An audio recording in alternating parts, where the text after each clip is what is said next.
يلا بينا نعمل البيتزا المارجريتا النهارده. بيتزا الجبن، بيتزا حلوه قوي ما شاء الله ومقرمشه ورقيقه وجميله. يلا بينا نبتدي. انا معاكم ساندي عبد الغني، اللي مش متابعني يا ريت يشترك معايا على القناه، وان شاء الله نعمل كل حاجه حلوه مع بعض. معانا 3 كوبايات من الدقيق، معايا كمان رشه من الملح قلبتهم مع الدقيق.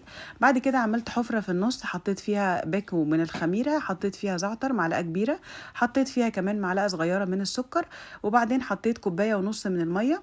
حطيت كوبايه ونص علشان لسه هشوف العجينه او النوع الدقيق عندي هيحتاج اكتر ولا لا. حطيت بعد كده ربع كوبايه، يعني كل اللي حطيته كوبايتين الا ربع من الميه على 3 كوبايات من الدقيق. بعد كده سبتها ساعه ونص تخمر بعد ما عجنتها كويس لمده 3 او 4 دقائق.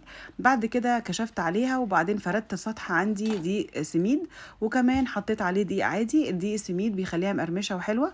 بعد كده بحط كمان على الوش دقيق سميد، وبحط كمان دقيق عادي، وبعدين كورتها زي ما احنا شايفين كده، وببتدي بقى احطها عشان ابتدي افرد فيها.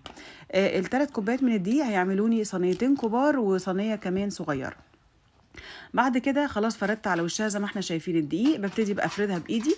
بصوا ما شاء الله بتفرد كويس قوي، ما بتلمش تاني. ده يعتبر نجاح للعجينه، علشان العجينه كل ما اتخمرت كويس كل ما بتلمش معايا تاني. افردها بتفرد معايا عادي جدا.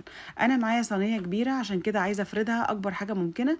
وكمان انا بحب عجينه البيتزا تكون رقيقه مش تخينه، لانها كده كده بتزيد في الفرن وبترتفع وبتتخن شويه. فانا عايزه اعملها رقيقه جدا عشان تبقى حلوه وزي بتاعه المحلات واحلى كمان منها. زي ما احنا شايفين فردت العجينه كويس قوي. ولو لزقت معاكي كده حطي كمان عليها رشه من الدقيق. معايا صينيه رشيت عليها شويه زيت، وبعدين ابتدي افرد العجينه عليها. عجينه البيتزا بتبقى لينه وبتبقى طريه جدا، عشان بس ايه تبقوا عارفين ما بتبقاش ناشفه خالص. بس بحط بقى على الاطراف جبنه موتزاريلا، وهتني بقى العجينه الزياده اللي انا كنت فرداها عليها عشان اقفل الاطراف كده على الجبنه، ودي بتبقى اخطر حته في البيتزا وكمان احلاهم.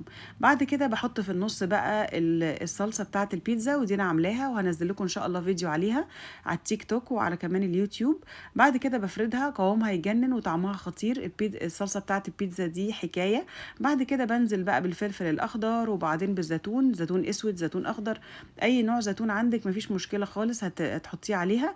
بعد كده بقى زي ما انتم شايفين ببتدي انزل بالجبنه الموتزاريلا، وطبعا لازم تبقى كتير لان روح البيتزا هي الجبنه الموتزاريلا. بعد كده بنزل كمان باي نوع جبنه عندي، لو عندك جبنه رومي جبنه شيدر اي نوع جبنه بنزل عليها. وبعد كده خلاص ببتدي بقى ادهن الاطراف صلصه وزيت، وبعد كده ادخلها الفرن على درجه حراره من 250. يعني لو عندك اعلى من كده كمان يبقى يا ريت اعلى درجه حراره، بتقعد من ربع لتلت ساعه على الفرن لحد بس ما الجبنه تسيح وكمان الاطراف تاخد لون كده جميل. بعد كده لما بتطلع من الفرن بديها دهنه كده من الزيت على الاطراف عشان تبقى كريسبي كده ولونها حلو. بعد كده ببتدي اقطع فيها بقى زي ما احنا شايفين، بقطع بقى المثلث بتاع البيتزا، واوريكم بقى انها بصوا ما لزقتش وما شاء الله رفيعه وقوامها يجنن. وبصوا بقى اقطع لكم كمان حته من الاطراف اللي جواها جبنه، حاجه خيال خطر وخطيره. بصوا اقطع لكم حته دلوقتي من الاطراف، حاجه بصوا الجبنه سايحه جواها تجنن تجنن، يعني تستاهل بقكم. بعد كده خلاص هي دي البيتزا هتبقى معايا النهارده. نقطع بقى كده نشوف بصوا مطة الجبنة فيها عاملة ازاي وسايحة جدا وسخنة وتستاهل بقكم. خلاص كده احنا خلصنا. ادي البيتزا طالعة معايا زي القمر وزي الفل. يا ريت بقى تتابعوني وتشتركوا عندي في القناة وتشيروا الفيديو لو الفيديو ده عجبكم. والف هنا وشفا وبون ابيتي، والسلام عليكم ورحمة الله. باي باي.